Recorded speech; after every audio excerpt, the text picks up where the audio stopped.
I stood near gate 14 with my coat draped over one arm, the heirloom veil clutched tightly in the other, when the message arrived. 5 short words. Cold. Final. Actually, it's just her family. No greeting, no apology, not even a mom. Just that. Like I was a forgotten errand crossed off a list. The terminal noise faded around me. A woman nearby was laughing into her phone, her suitcase swinging against her calf. A child tugged on his mother's sleeve asking for candy. The world moved on, but I didn't. I stared at the screen, willing it to change, willing it to be a mistake. But the little dot that meant he was typing never came back.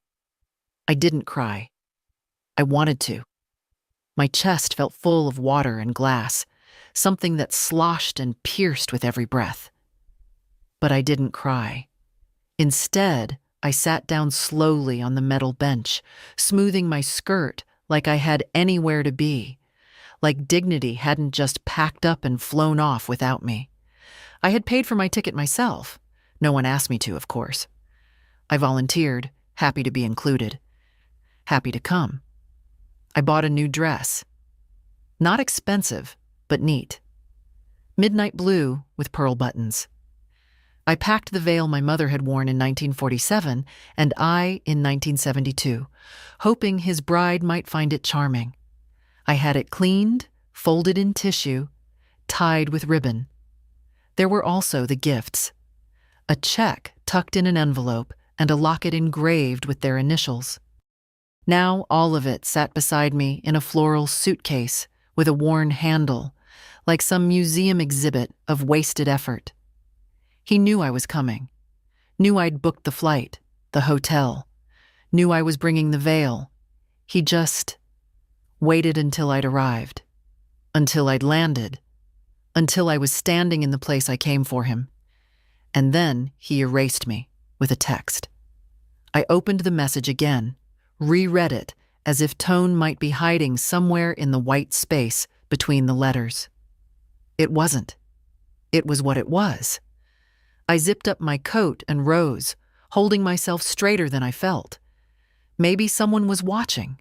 Maybe the universe was. And I was not about to let it see me crumble. The taxi line was short.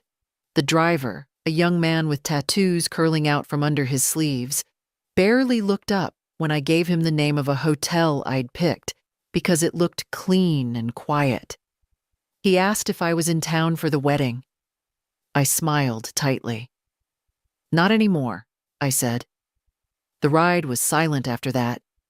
The city rolled by with its palm trees and perfect skies, nothing like Minnesota. Too bright for a day like this. Too beautiful to fit the hollow I felt inside. At the hotel, I checked in, tipped the bellboy, though I usually never did, and stood in the room for a long time, not moving. The window looked out over a parking lot and a strip mall with a pharmacy and a frozen yogurt shop. Not the view I'd imagined when I'd booked it. I unpacked the veil first, laying it gently on the bed like someone fragile and asleep. Then the locket. Then the card. I placed them in a row, like evidence in a case no one would prosecute. And then I sat in the armchair by the window and stared. He wasn't always like this. That's the thing. He used to cry when I dropped him off at kindergarten. He used to make me drawings of houses with me inside and hearts over the roof. He used to sit beside me while I peeled apples for pie and ask how the sun worked. I don't know what I thought. That weddings were for family. That mothers mattered. That being the one who stayed up with him when he had the measles meant something, even now. That maybe he'd want me to stand behind him that day, quietly, with love.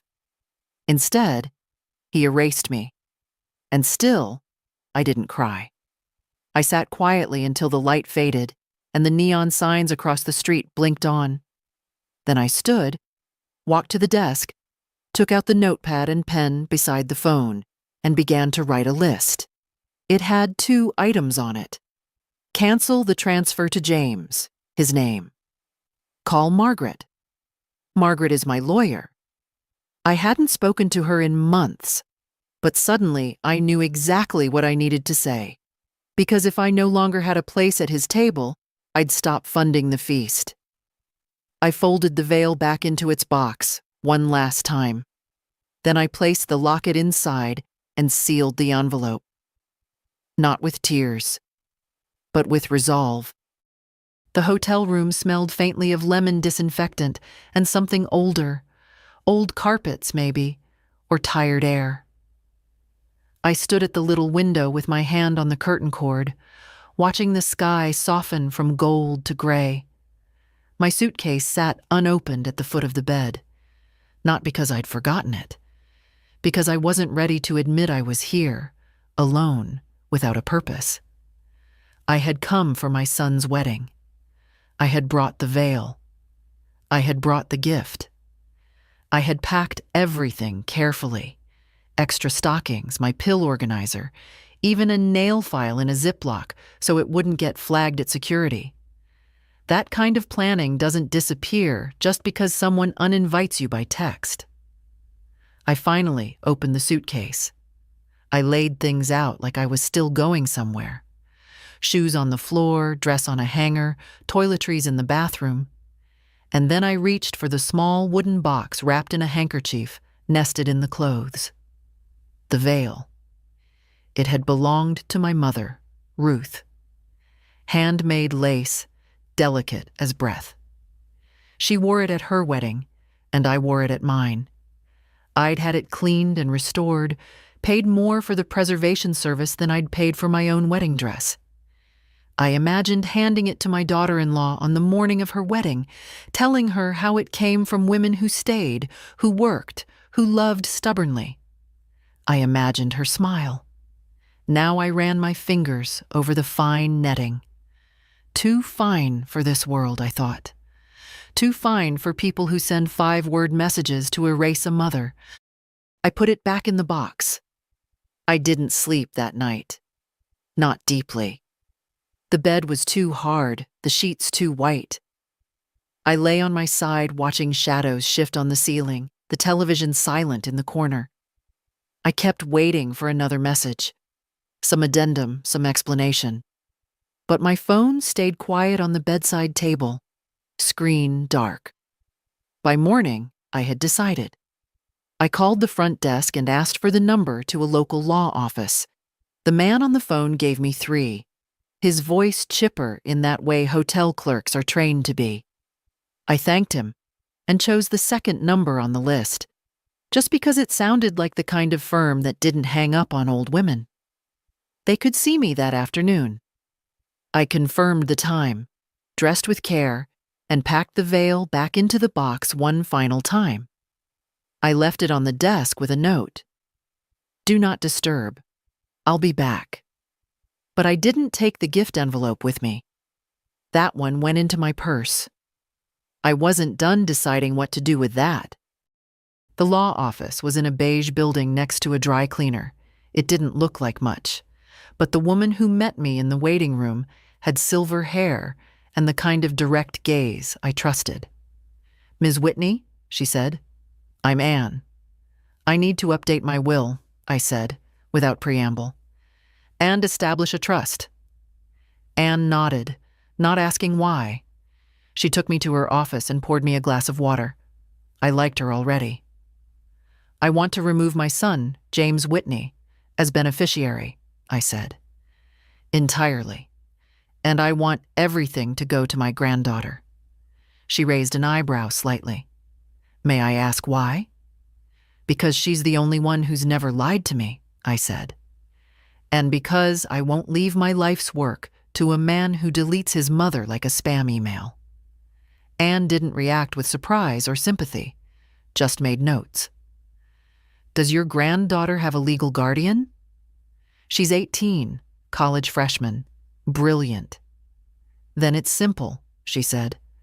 We'll draft a will and a living trust. Do you have any specific terms? Yes, I said. She can't touch a penny until she turns 25, unless it's for education, health care, or buying her first home. Very reasonable. She's kind, Smart, but she's young. I want to give her help, not ruin her. Anne looked up at me and smiled. You're not ruining anyone, Ms. Whitney. You're restoring balance. It took 2 hours. When I left, I had a folder with copies and a business card. I didn't feel triumphant. I didn't feel anything. Just calm. Like I'd finally stopped waiting for someone else to do the right thing. Back at the hotel, the sun was beginning to set again. Another perfect California sky. I sat in the same chair by the window, but something was different. The veil was still on the desk. I didn't move it. Instead, I picked up my phone and texted my granddaughter, Clara. Sweetheart, are you free for lunch tomorrow? She answered within 2 minutes. Of course I am, Grandma. Where should I meet you? And just like that, I wasn't uninvited from everything. Just from one wedding. Clara had her father's eyes. That was always the first thing people noticed. Wide-set, dark, thoughtful. But where his had grown guarded with age, hers were open, searching. The kind of eyes that waited for answers instead of shutting down the questions. She met me at a little cafe 3 blocks from the hotel, wearing jeans and a white blouse, her hair pulled back in a braid like she had when she was 10. She hugged me the moment she saw me. You look beautiful, she said. I nearly said, don't lie, but stopped myself. Let her say it. Let her mean it. I'd spent too many years brushing off kindness, as if it had an expiration date. We ordered sandwiches and iced tea, and then she leaned forward and asked quietly, Grandma, what happened? I took a long sip of tea. Your father decided I wasn't invited, that's all. Her brows knit. But he said you weren't feeling well, that you might not fly. I smiled sadly. Did he? That's generous of him. She looked down, fiddling with her straw wrapper. He didn't say much, actually. Just that the wedding was small, that it would be mostly her family. Well, that part's true, I said. It was all her family. By design. She looked up, face tight, with something between worry and shame. He shouldn't have done that. No, I said softly. He shouldn't have. I didn't tell her how it felt in the airport, how my knees went a little weak reading that text. I didn't describe the silence in the room, the weight of the heirloom veil still folded in its box. Some things weren't meant for grandchildren to carry. Can I ask you something? Clara said. What happened between you two? You and Dad? I leaned back, the question sinking deep. What happened? As if it were one thing, a single moment, a clean fracture. But it wasn't. It was 1,000 small things, over years, like standing in the ocean and slowly realizing the tide is pulling you out. He changed, I said finally. College changed him. Or maybe life did. I don't blame him for growing. I blame him for turning his back. Clara didn't speak. She just listened. That alone meant more than she could know. When your grandfather died, I said, James came home for the funeral. He held my hand the whole time. Cried more than I did. He stayed for 3 days, and we cooked, and we laughed, and we remembered. And then he left. And with each visit after that, something closed off in him. I picked up my sandwich but didn't bite. He married fast, moved west. Got a job, a house, a new circle. He stopped returning calls, sent gift cards for Christmas instead of coming home. And when I offered help, he took it, but always with a kind of silence, like he was doing me a favor by accepting it. Clara was quiet. Did he ever say why? No. But I knew. Knew what? I hesitated. That I embarrassed him. Her hand froze around her glass. I was a public school teacher, not glamorous, not polished. I wore cardigans with loose buttons and brought Jell-O salads to potlucks. His wife's family, well, they come from money. They speak in a certain way, dress in a certain way. I never fit in. But that's no excuse. I shrugged. People don't need excuses to abandon you. Just convenience. Clara looked like she might cry, but didn't. She had my bones. I saw it in her chin. I want you to know something, I said. I'm not telling you this to make you choose sides. I'm telling you because no one else will. Because it's the truth. And because I want you to understand that what your father did to me has nothing to do with who you are or who you will become. She nodded slowly. Thank you for telling me. I reached into my purse and pulled out the envelope I'd meant for her father and his bride. Inside was the locket, not the check. That was already being rerouted. I brought this for the wedding, I said, but I think I brought it for you. She opened it gently. The locket was small and gold, engraved with delicate initials, C.W. and L.W. Clara Whitney, and long ago Louise Whitney, my mother-in-law. Inside, a photo of Clara at 5 and one of me at the same age. She blinked fast. I don't know what to say. Just say you'll keep it, I said. I'll keep it. The check would go to the trust. The veil would go back in the closet. But this moment, was enough. I had thought I'd lost a son, but I'd found a truth and a granddaughter who saw me. And that was something to build on. My husband died on a Wednesday. It was early spring, one of those bright mornings when the world feels too alive for grief. The daffodils were just starting to poke through the soil by our porch. I remember because I'd noticed them that same morning, bending to touch one, thinking how stubborn they were, how they always came back, no matter how hard the frost had been. He died quietly. No drama.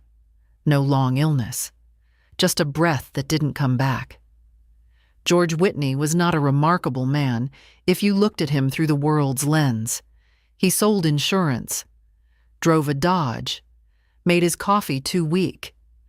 But he loved me with a steadiness that outlasted every disappointment life handed us. When my mother passed, he held my hand for 6 straight hours.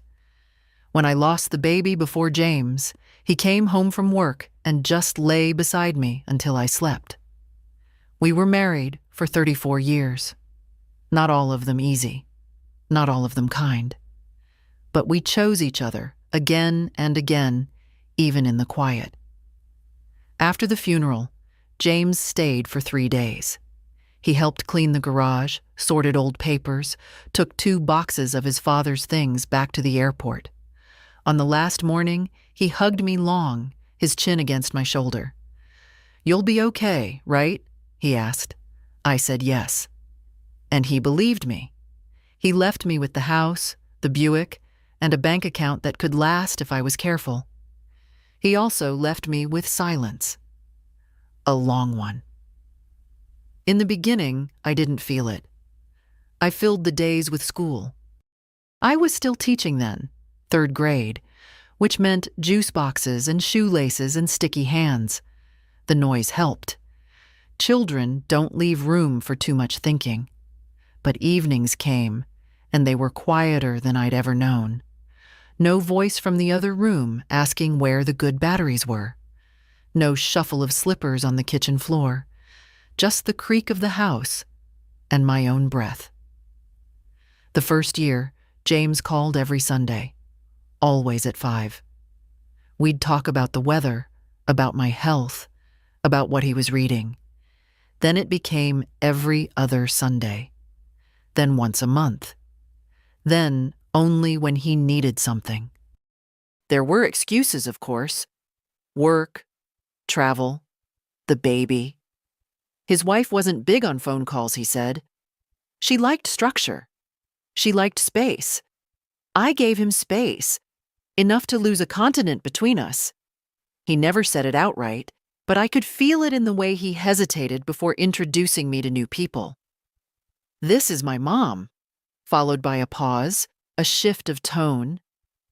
I wasn't elegant enough. My hands were worn. My laugh too loud. I started sending gift cards for Christmas, just to match the tone.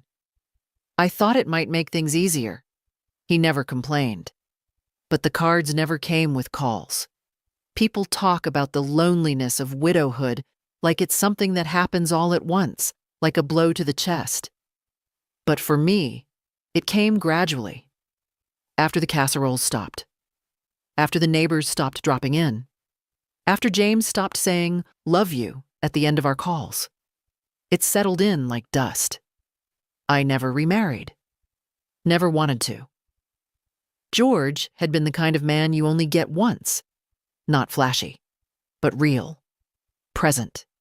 He used to say, "Some men try to be heroes. I'll settle for coming home." And he always did. Right up until he didn't.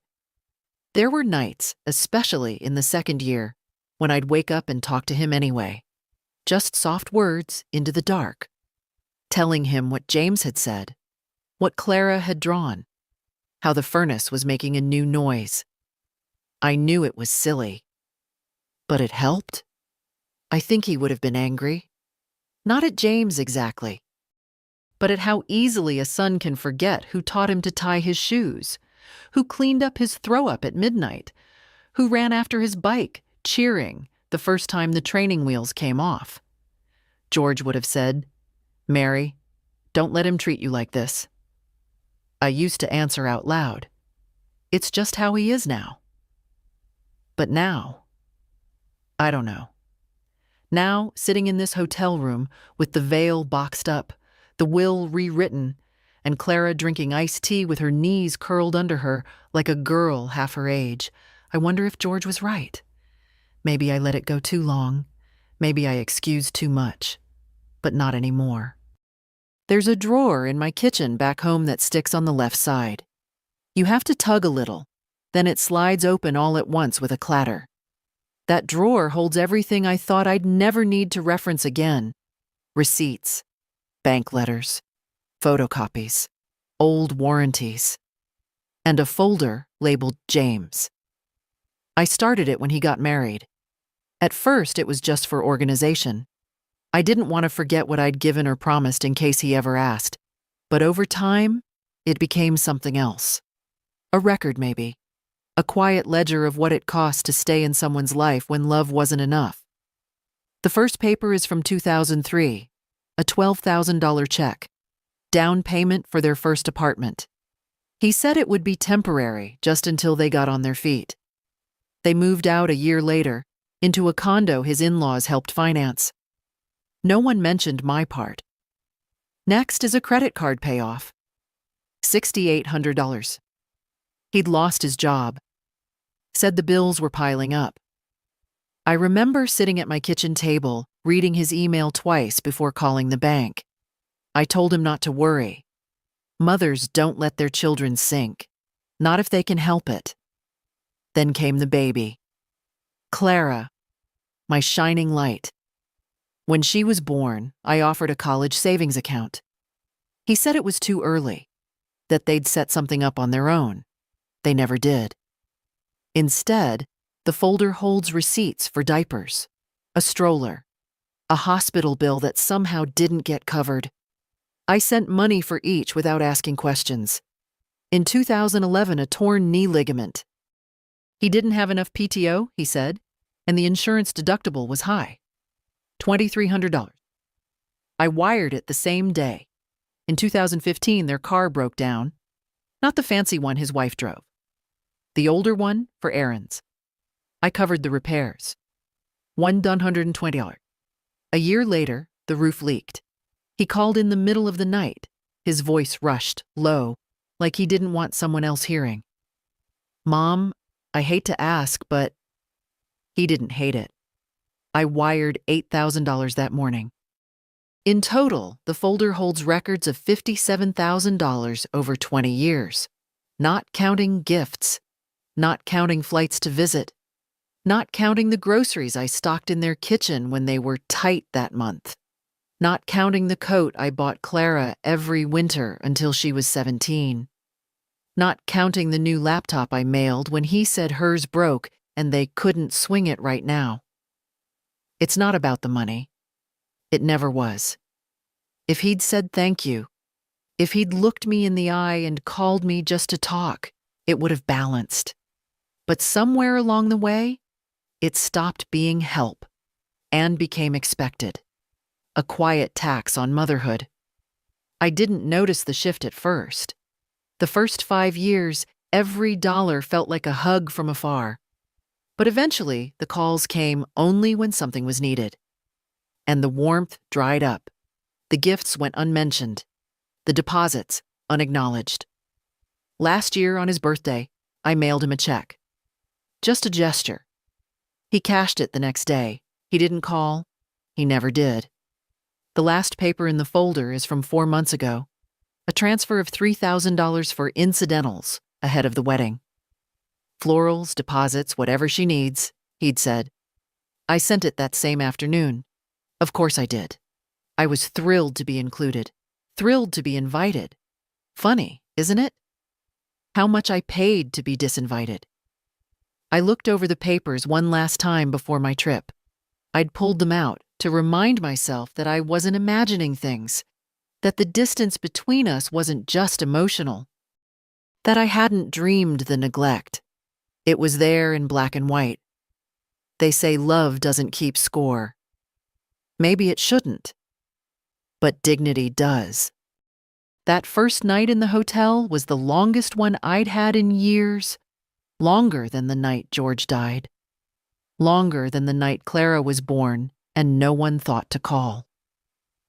The air conditioner buzzed quietly, and the glow of the television cast shadows on the wall, even though I hadn't turned it on. I couldn't bring myself to. The silence felt more honest. I'd unpacked everything, though there was no point. The dress I'd brought hung limply in the closet, untouched. Simple, navy, with a little lace at the collar. I'd picked it because it reminded me of something my mother once wore. Modest, elegant, timeless. It was supposed to be the dress I watched my son marry in. Now it looked like a garment abandoned at a thrift store. The veil lay boxed beside the bed. I couldn't bring myself to put it back in the suitcase. It deserved more than zippers and nylon linings. It had survived generations, and I had brought it here with hope. I made myself a cup of tea using the tiny coffee maker in the corner, the kind of tea that tastes like cardboard and regret. I sat by the window, the cup warm in my hands, watching the cars move in and out of the parking lot below. Somewhere out there, perhaps only a few miles away, my son was laughing, probably finishing his rehearsal dinner, surrounded by people in cocktail dresses and linen shirts, drinking wine paid for by someone else. I wondered if he thought about me at all, if he felt the absence, or if he was relieved. That was the cruelest part, not the exclusion itself, but the possibility that it hadn't even hurt him to do it. I looked at my phone. No new messages, no call to explain, no apology. Just that one 5-word dismissal hours ago. Still there, still unread, still permanent. I opened a blank note on the screen. I started to type. Dear James. Then stopped. What could I say that I hadn't already tried to show? I loved him. I raised him. I never asked for much. And still, he pulled away. Instead, I opened the photo gallery. Scrolled through old pictures. Him in kindergarten, tooth missing, face lit up with mischief. Him at 12, in a scout uniform, saluting crookedly. Him holding Clara in the hospital, pride and fear warring on his young face. And then, fewer photos, longer gaps, fewer smiles meant for me. I didn't cry. I expected I would, but the tears didn't come. It wasn't sorrow I felt. It was something deeper, heavier, a kind of quiet realization that maybe this wasn't a sudden cruelty, but the final confirmation of a slow departure. And then something happened. Somewhere around midnight, as I sat in that stiff chair in the strange room, I felt a shift. It was small, not loud, not brave, just a quiet thought. Maybe this was a blessing. If I hadn't come, I might have gone another year pretending things were fine, sending money, waiting for phone calls that didn't come. Maybe this cruel, sharp moment was the clarity I needed. Because something inside me had started to whisper what George might have said if he were here. "Mary, you have a life too." It startled me, that voice. So calm, so clear. I poured the cold tea down the sink and washed the mug. I pulled the extra blanket out of the closet and folded it neatly at the foot of the bed. I brushed my teeth, changed into my nightgown, and smoothed out the comforter with both hands like I used to at home. And then I crawled into bed alone, not because I was forgotten, but because I had remembered something. I belonged to myself. I always had. And if no one else would honor that, then I would. Clara called me the next morning. I was sitting by the window again, coffee in hand this time, trying to work up the appetite for the complimentary breakfast I knew I wouldn't touch. The phone buzzed gently against the table, and when I saw her name, something inside me softened. At least someone still thought of me first thing in the morning. "Grandma," she said, her voice tight. "I just heard. Dad didn't invite you?" I closed my eyes for a moment. "No, sweetheart. He didn't." There was silence on the line, but not the kind that happens when someone doesn't know what to say. It was the kind that fills with disbelief, with anger. I knew that silence. I'd lived inside it for years. I don't understand," she said finally. "He told me it was just going to be a small ceremony, family only. I assumed you were flying in early. I thought you were part of that." "I was," I said gently. "In my mind, I was." "Why didn't you say anything yesterday at lunch?" she asked. "Why didn't you tell me?" I took a breath. Because I didn't want our time together to become about him. I wanted to see you. Just you. I could hear her shifting, pacing maybe. She was like that, even as a child. Always needed to move when something didn't sit right. He never even mentioned it, not once. How could he? "Because it was easier for him to lie than to look me in the eye," I said. "And because he didn't think anyone would ask questions." "Well, he was wrong," she snapped. "I'm asking. I'm going to ask him right now." "No, Clara." She stopped. I could feel it. "No?" she echoed. "This isn't yours to fix," I said. "It's not your battle. It's mine. And I've already decided how to handle it." She was quiet again, but not with that hollow silence. This time, it was listening. Understanding. "What are you going to do?" "I've already done it," I said. "The veil stays with me. The gift goes to someone who deserves it. And my money, Clara, my name, my legacy, it won't go where I'm not welcome." "You rewrote your will." "Yes." "And the trust?" Her voice was careful now, soft. "It's yours," I said. "Not because you asked, not because you're blood, but because you've never treated me like a burden." I could hear her breathing through the line. "Grandma," she whispered. "That's too much. I don't need—" "I know you don't," I said. "That's the point. You've never once made me feel like I owed you anything. That's why I trust you with it." She didn't speak for a long while, and when she did, her voice was steady, but thick. "I'll make you proud. You already do." A knock sounded at her end. Someone calling her, probably. Her father, I guessed. "I have to go," she said. "But can I see you again? After the wedding?" "I'd like that." "No," she said firmly. "I mean it. I want to stay close. I want to know you, really know you." And that, after everything, was the gift I hadn't dared to hope for. After we hung up, I sat still for a long time. The coffee had gone cold again. The world outside was waking up. Somewhere, James was tying his tie, checking his reflection, making jokes about florists running late. And he had no idea that his daughter had just stepped quietly away from the narrative he'd written. No rebellion, no scene, just a quiet, clear step. And maybe that was enough. The call to the bank wasn't impulsive. It was deliberate, measured, like setting down a heavy box you've carried too far for too long. I waited until mid-afternoon, when I knew the lines would be quieter. I'd checked the time difference. Minnesota was 2 hours ahead, and dialed the number printed on the back of my debit card. Not the mobile app, not the website. I wanted to speak to a person. I wanted to hear it said aloud. "Thank you for calling Northern Prairie Bank," the woman chirped. "This is Rachel. How can I assist you today?" "My name is Mary Whitney," I said. "I need to review and cancel all scheduled external transfers from my accounts, and I want to revoke a linked authorization." There was a short pause. I could hear her typing. "Certainly, Mrs. Whitney.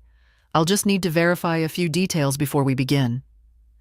I answered her questions without hesitation. Birth date. Last 4 digits. My childhood pet's name. Samson. A Labrador, loyal to the end. Unlike some. Once I was verified, her tone shifted slightly, more respectful. "I see there are currently 3 scheduled recurring transfers. One to a James Whitney, monthly, for $850. One quarterly for $2,000 labeled household support, and one annual disbursement of $5,000 set for next month. I want them all canceled," I said. "Permanently?" "Yes, and I'd like to revoke any access he has to view or request changes to my account." Rachel hesitated. "He's listed as a secondary contact on your online banking, with permissions to initiate but not finalize transfers. We can remove that access immediately." "Do it." She typed again. "Done.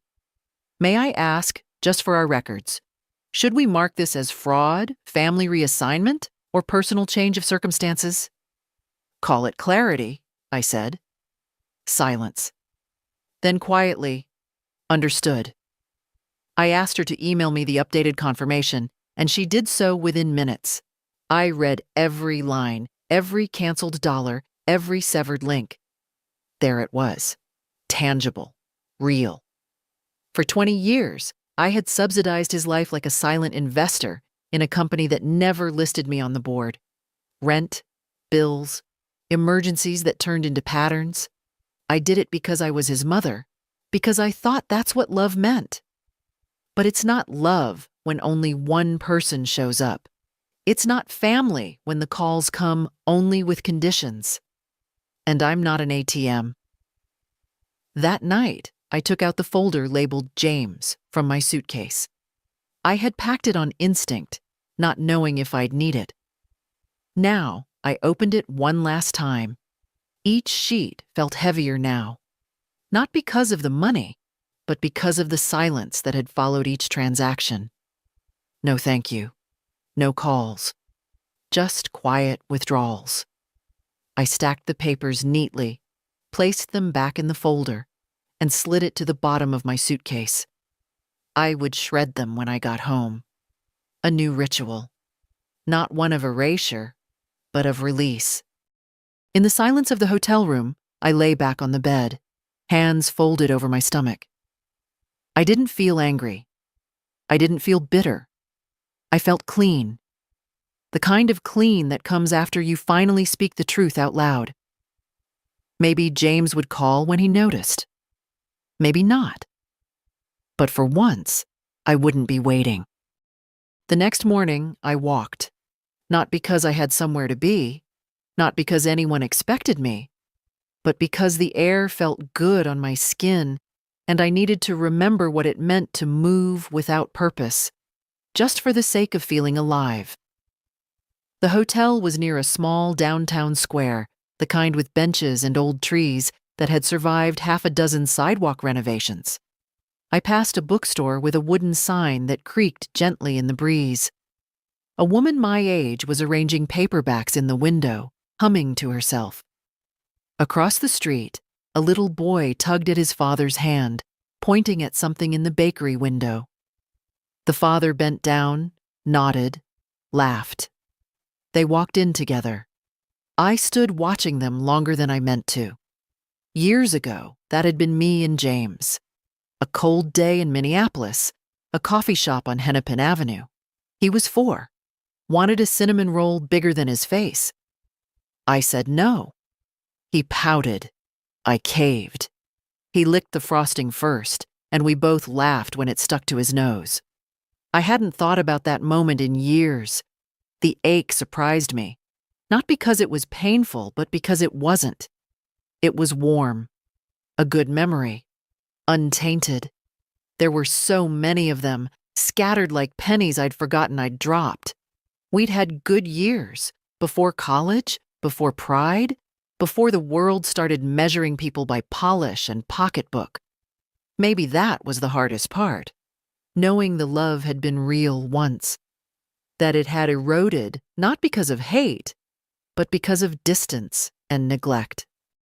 Like a house left unattended until the roof buckles and no one remembers how to fix it. I turned down a side street with blooming jacarandas. Their petals fell like violet confetti on the sidewalk. I picked one up, held it between my fingers. So fragile, so persistent. I passed a bridal shop. The mannequins wore gowns heavy with beading and illusion sleeves. In the center, a young woman in a pale green dress was adjusting the train of another, pinning the back. I watched through the glass. She wasn't my daughter-in-law, and that wasn't my veil. But for a moment, I let myself pretend. In another world, maybe I had helped her pick it. Maybe I'd sat in a chair in that same shop, clasping my hands in my lap, blinking back tears as she turned toward the mirror. Maybe she'd reached for me. Maybe she'd said, "Thank you for raising him." But we don't get to live in the maybes. We live in the day after. And in that day, I walked on. A bench under a tree called to me, and I sat down. Birds darted between branches overhead. A little girl ran by with a helium balloon, her grandfather trailing behind. He smiled at me, the kind of smile older people share with each other without needing names. A quiet, "I see you." I saw him too. The wind picked up a little, carrying the scent of bread from the bakery. My stomach growled, finally catching up to my freedom. I stood, dusted off my coat, and walked back toward town. I stopped in that bakery, bought a cinnamon roll. I told the woman behind the counter, "Make sure it's got too much frosting." She laughed. Back in the square, I sat again and ate slowly, tearing off pieces, watching the world pass by. No one knew me here.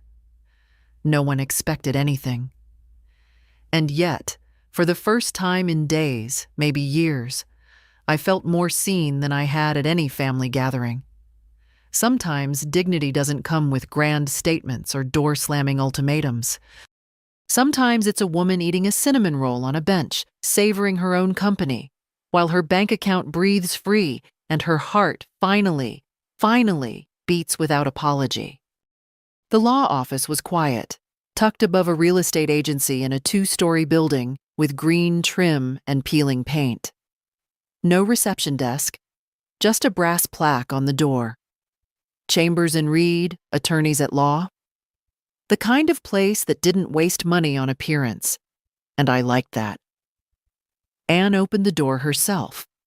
She wore the same navy blazer, the same composed expression. She offered me a seat and poured water into a thick glass. I didn't need it. I wasn't here to soften anything. "I've reviewed the documents you signed last time," she said, placing a neat stack of papers in front of me. "We've removed your son as a beneficiary and added your granddaughter as the sole recipient of the living trust and estate." I nodded. "Good." "Would you like to include a letter of intent?" she asked. "Sometimes it helps clarify choices if anyone contests." "No one will," I said. "He won't fight for something he didn't know I still had." She raised an eyebrow slightly but didn't push. "All right. We've also drafted the irrevocable trust, as you requested. The terms specify access for education, housing, or medical expenses until age 25, after which Clara has full control." "Perfect," I said. "She's responsible, but I want her to earn the rest, not expect it." Anne tapped the folder, then folded her hands. "Would you like to include a clause preventing James from contesting or attempting to access the trust?" "Yes." "Done." The pen in my hand felt heavier than I remembered. Signing those papers wasn't hard. It wasn't even sad. It felt like writing a final chapter that had been waiting, half finished, for years. I signed each line, my name steady and sure. M. Whitney. Again. Again. When it was over, Anne gathered the papers and sealed them in a blue envelope. "Would you like me to notify your son?" she asked. I thought about it.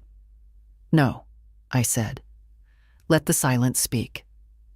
She slid the envelope into a drawer. "Then we're finished." As I stood to leave, she placed a hand gently on my arm. "You know," she said, "most people come in here clinging to their decisions like they're hoping someone will talk them out of it. You didn't flinch." "I've already spent 20 years flinching," I said. Downstairs, the sun had shifted. Afternoon light stretched long across the sidewalk. I stood there for a moment, holding my bag, feeling oddly light. I hadn't just changed names on a document. I'd rewritten the legacy of my own story. James would be fine. He always was. His wife had family money. They'd navigate the mortgages and expenses. Maybe he'd be angry. Maybe not. But I wasn't afraid of that anymore. I hailed a cab. The driver glanced at me in the rearview mirror. "Anywhere in particular?" "Back to the hotel," I said. "I have a cinnamon roll waiting." He laughed. And for once I did too. I didn't want to write him anything. That was the truth. There was something satisfying about silence. Letting absence do the work. Letting unanswered questions hang in the air like smoke that never clears. But silence, I've learned, can also be cowardice. And I wasn't afraid of James. Not anymore. So that night, after the sun dipped behind the low line of shops across the street, I sat at the little desk in my hotel room, pulled out the hotel stationery, cream-colored with a faint blue border, and uncapped a black pen. Not a text, not an email, ink on paper. I started with his name. James, not Jimmy, not sweetheart, not the name I whispered over crib rails when he was teething. Just James. The man. The son who had made a decision, and now would hear mine. I paused, then wrote. I arrived Thursday, as planned. I brought the veil, the gift, and the dress you'll never see. I sat at gate 14 with a suitcase full of history and hope, and I received your message just before baggage claim. 5 words. Actually, it's just her family. I waited. I thought perhaps it was a mistake, that you would follow it with another. I'm sorry. We'll figure it out. Please still come. But nothing came. So I made my own plan. I stayed in a hotel. I walked the city. I watched strangers be kind to each other. I ate a cinnamon roll alone on a bench and felt more dignity than I have in years. I thought about what it means to be a mother. I thought about what I gave you, my time, my body, my money, my stories. I remembered staying up all night with you during fevers, making birthday cakes shaped like dinosaurs, driving to spelling bees and soccer games and piano lessons. You were never unloved. You were never unsupported. And yet, somewhere along the way, you decided that I no longer fit the image you wanted, that I was too plain, too small town, too much like where you came from, and not enough like where you were going. I don't begrudge you your success. I wanted you to have everything. But I never expected that in giving you that freedom, I would lose my place in your life entirely. I wasn't angry when you sent the message. I was empty. And then surprisingly, I felt relieved. Because finally, I had permission to stop waiting, to stop sending checks and quiet love and photos that went unreturned, to stop wondering what I had done wrong. It wasn't what I did. It's what you chose. You chose not to invite your mother to your wedding. Not out of cruelty, perhaps, but out of discomfort. You didn't want to explain me. You didn't want to fold me into your curated life. So I will not be folded. Instead, I've opened something new. I've canceled all future transfers and removed your access to my accounts. I've rewritten my will. Clara is now the sole beneficiary of my estate. Not because I want to punish you, but because she has never pretended I don't exist. She met me at a cafe and asked what happened. She listened. She stayed. She cared. You used to be that boy. Maybe one day you'll want to find him again. If you do, I won't slam the door. But I won't stand in the doorway either, holding a tray of forgiveness for someone who hasn't asked. Your absence at your own wedding may not have looked like a chair left empty, but it was. Mine. And now that I've filled it, with my own self, my own voice, I'm not giving it back. I wish you peace, and I wish you honesty. The kind that starts when you look in the mirror and ask, what did I choose? Love, because I never stopped. Mom, I read it twice before folding it. No rage, no theatrics, just truth, weighty and clear. I slipped it into an envelope, wrote his name on the front, and left it on the corner of the desk. Not for mailing, not yet, but it existed now, like a stone placed gently on a grave, not to mark a death, but to say, I came, I remembered, and now I can walk on. The morning of the wedding dawned like any other, sunlit, clean, with a breeze that tugged gently at the palms outside my window. No fanfare, no ache, just morning. I had no invitation, no seat among the rows of white chairs, but I knew the time, knew the place. Clara had mentioned it once without realizing what she was giving away. So I dressed. Not in the navy dress I'd brought for the ceremony, but in a soft gray blouse and slacks. Comfortable, clean, appropriate for sitting in a garden, watching life go on without needing to be part of it. I took a taxi. The venue was a private estate on a hill, the kind of place that photographs well. Stone pathways, arched hedges, pale roses blooming too perfectly to be real. The gates were open, guests filtering in, all pastels and linen and laughter. I didn't go inside. There was a bench across the street, shaded by an old jacaranda tree. I sat there, veil in my bag, hands folded, quiet, not hiding, just witnessing. A man parked a golf cart near the entrance. Two women in matching silk dresses adjusted each other's hair. A young couple posed for a selfie beside the ivy-covered arch. I could hear the distant murmur of music warming up, strings soft and pleasant. I watched them arrive, each one oblivious to the woman across the street who'd paid for more than one of their champagne flutes. I saw James, too. He stepped out of a black car, tall and polished, laughing at something the best man said. His tuxedo fit him perfectly. His hair was combed the way I used to do when he was 5, parted to the side, smoothed with a little water. He didn't look toward the street, didn't glance back, as if the world behind him had never existed. I wasn't angry. I thought I might be. That seeing him in his final act of exclusion might break something in me. But all I felt was distance, the kind that doesn't hurt anymore. A woman in a pearl pink gown approached him. The bride, I assumed. Her smile was radiant, practiced. She looped her arm through his and said something I couldn't hear. He nodded. They walked toward the archway, guests rising, and I stayed on my bench, invisible and whole. Somewhere inside, vows were being exchanged, promises made, toasts prepared. I hoped it would be a kind marriage.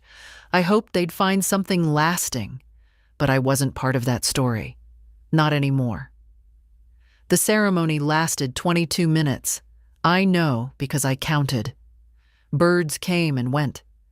A dog barked in the distance. Someone spilled what looked like white wine on their shoes. And then the applause came, loud and cheerful. People filtered back down the walk. Music picked up. Cameras clicked. James posed with his in-laws, with friends, with the officiant. Not with me. Never again with me. I stood up then, quietly, smoothing my shirt, brushing a few petals from my lap. I didn't feel bitter. I felt untethered. There's something powerful about seeing a moment you were excluded from and realizing you survived it. I turned away from the estate, walked back toward the city, past shops, past the cafe where Clara and I had met, past strangers who smiled at me like I belonged. And I did. Because sometimes, family isn't who invites you to a wedding. It's who meets you the next day for breakfast, just to hear how you slept. Clara met me the next morning. She didn't wear makeup. Her hair was in a loose bun, and she looked tired in a way that had nothing to do with sleep. But when she saw me, she smiled. Not politely, not out of guilt, but with something quieter. Relief, maybe, or recognition. We sat outside a small cafe near the park, the same one where we'd met before, though we didn't mention it. She ordered tea. I asked for coffee. Strong. For a while, we just sat. The hum of morning life moved around us, dishes clinking, bikes rolling past, someone's dog yipping at pigeons. How was it? I asked gently. She blinked. Strange. How so? It all looked beautiful. Perfect, really, but it felt thin. I nodded, letting her find her words. No one mentioned you, she said. Not once. I kept waiting for it. For someone to say, too bad Mary couldn't be here, or even just ask where you were. But they didn't. That doesn't surprise me. She bit her lip. I wanted to say something. I almost did, during the toasts.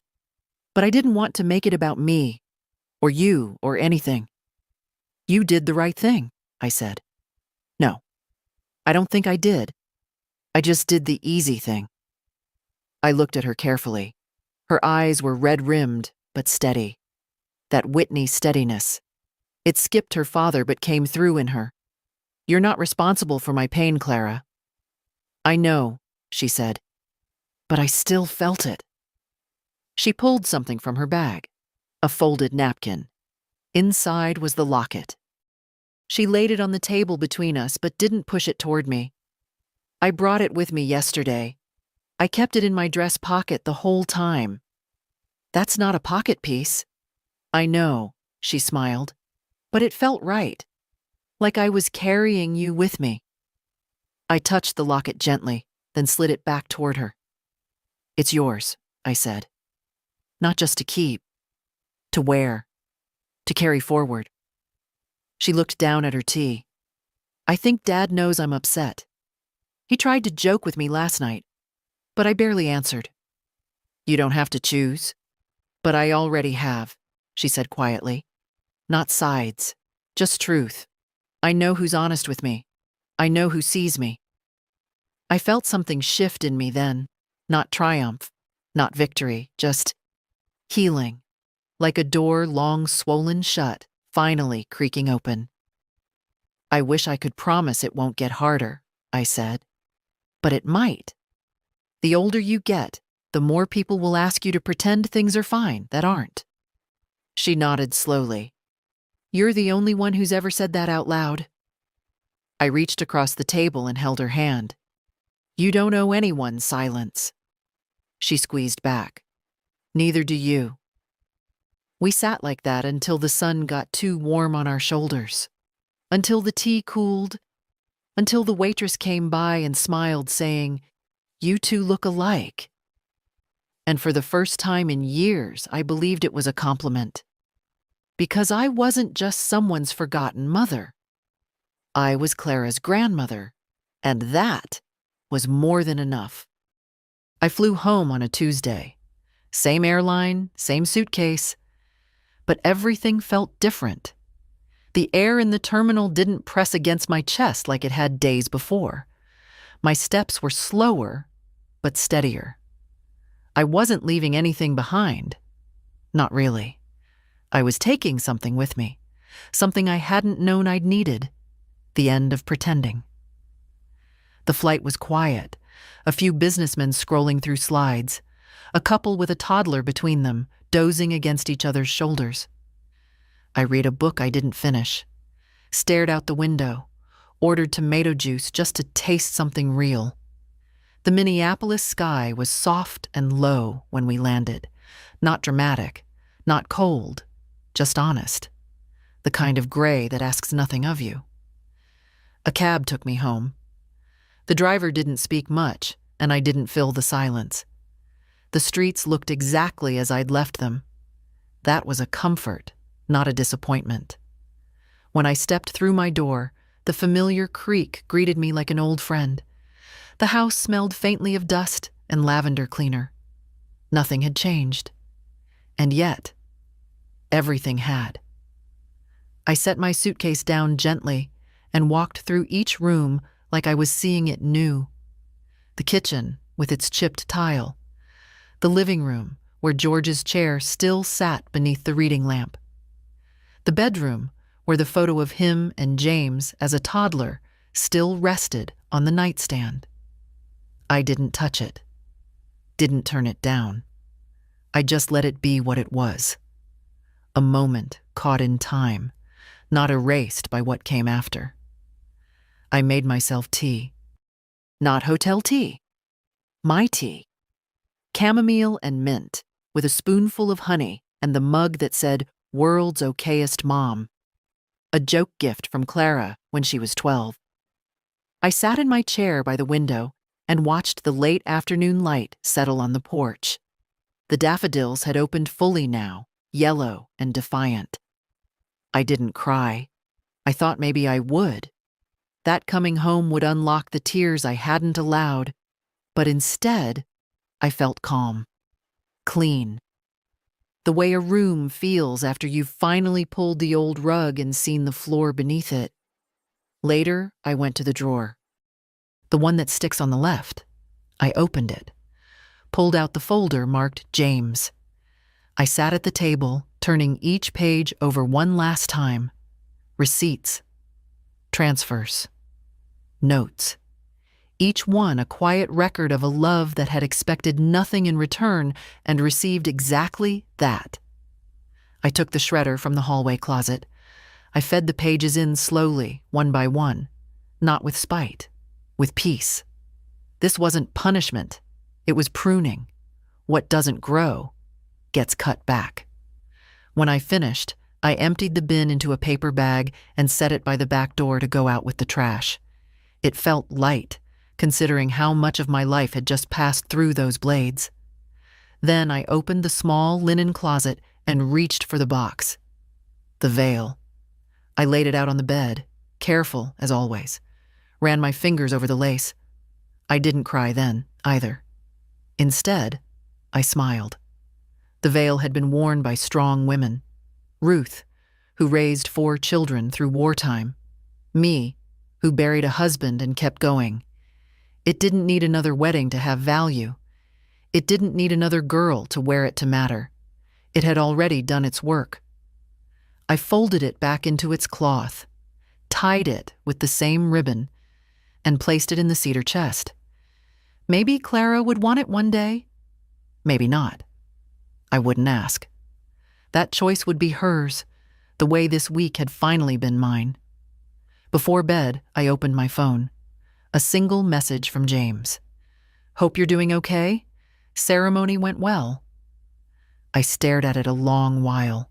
Then I deleted it, not unanswered, not angry. Just unnecessary. I climbed into bed. Same side. Same blanket folded at the foot. I turned off the light, let the quiet fill the room, and breathed. No one was going to rewrite the past, but I had rewritten my place in the present. And in the morning, the daffodils would still be standing. So would I. It's been 3 months since the wedding. The seasons turned slowly here, as they always do. The trees shifted from pale green to that fuller, heavier shade they wear just before the heat sets in. My garden's blooming again. Lilacs this time, and some stubborn tulips I thought wouldn't return. I spend more time outside now, not to escape the house, not to busy my hands, just because the world feels gentler when I'm not trying to prove anything to anyone. I water the plants, watch the neighborhood kids ride their bikes too fast, bake small things no one asks for, and I rest. I rest in a way I hadn't realized I'd forgotten. Sometimes Clara calls. Sometimes she comes by. We don't talk about the wedding, not anymore. We talk about her courses, the book she's reading, a boy she's not sure about. She brings coffee sometimes, leaves wearing one of my old cardigans. Always says thank you. Always hugs me longer than needed. That's our rhythm now, not a replacement. A beginning. James hasn't called, not since that message I never answered, and I don't expect him to. I don't need closure anymore. That's the thing no one tells you. Sometimes the answer isn't reconciliation, it's release. Letting go without bitterness. Stepping out of someone's shadow and realizing the sun still finds you. I've been cleaning out drawers. Not because I'm preparing to leave, but because I finally want to live in a house that holds only what serves me. I gave away 4 coats, 2 vases, 3 boxes of Christmas lights I don't have the ladder to hang anymore. It feels good to unburden without mourning. I found an old photograph yesterday. Me and James at the lake. He was maybe 9. I had a bandana around my hair and sunglasses too big for my face. He's holding a fish, grinning wide, his hand in mine. I didn't cry. I just looked. He was a good boy once, and I was a good mother. That much, no wedding can erase. I put the photo in a drawer, not to forget, but to stop waiting for it to come back to life. Some memories are best left quiet, like dried flowers pressed in a book. You don't need to hold them every day. It's enough to know they're there. And if you've read this far, I'll tell you the truth. I'm not sad. Not in the way people expect. I grieved my son long before that text. What I feel now is lighter. Like I've stepped out of a room that was dim for years, into the honest morning light. It doesn't mean I don't love him. It means I love myself more now than I used to. That's the gift I gave myself this year.